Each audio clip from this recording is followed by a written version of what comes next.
Magandang oras sa atin lahat guys. Maglalaro muna tayo dito sa mga views guys.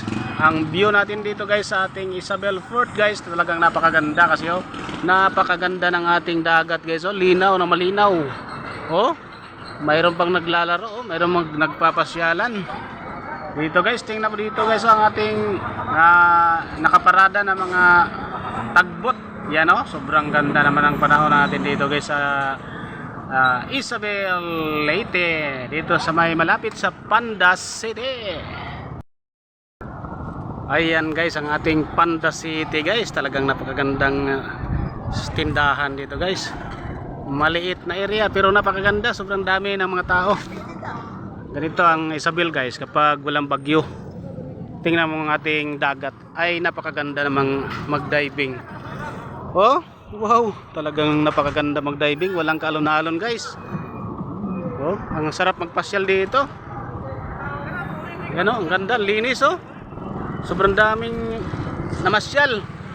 Pagka ganitong oras na, medyo ano na, hapon na or makulimlim na. Tingnan mo guys oh. Yung ating mga pambot na namamasada. Yan, namamasada yan guys, pwede kang sumakay dyan. Pwede mong pakyawin yan guys. Yan, kahit saan ka magpunta, basta tama lang yung bayad mo. Or pasubrahan mo pa guys pagkaganyan, kasi talagang napakasarap magpasyal dito guys sa tabing dagat. Yan no, napakadaming mga estudyante nagpapasyalan. Ganda oh. Yan oh, sumasakay sa rakal. Ayan o, mga estudyante yan o. Yung iba pumapasok dito sa malamig na lugar. Yan o, Pandas City. Pwede kang mamimili dyan.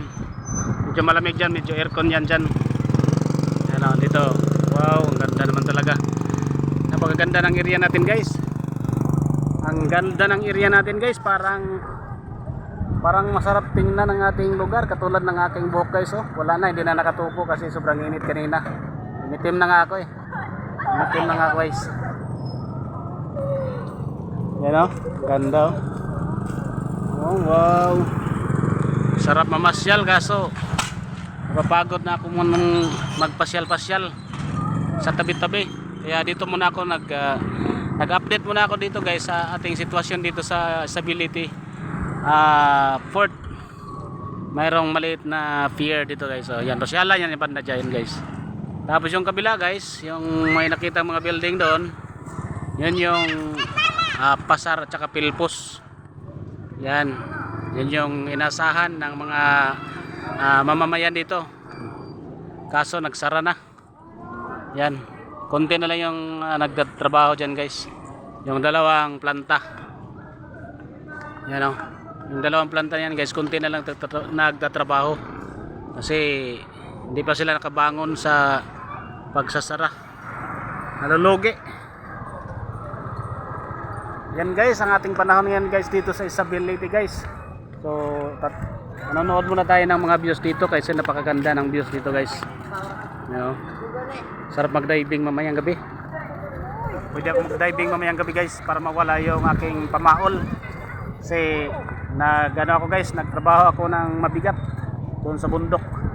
Kasi para mawala yung aking mga kolesterol, sumali ako sa aking mga kapatid guys, magtrabaho doon sa bundok, bahay ng aking kapatid na babae, kapatid ng aking asawa guys. So bunsong kapatid, si Miss Mary Jane. Pagkatapos guys, dito muna ako nagpalamig kasi sobrang init dito sa bahay.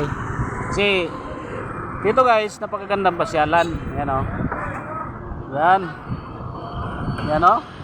Oh, sarap magano dyan, magrental ng maliliit na bangka para pwede kang maglalaro dyan papunta doon sa kabila. Yan.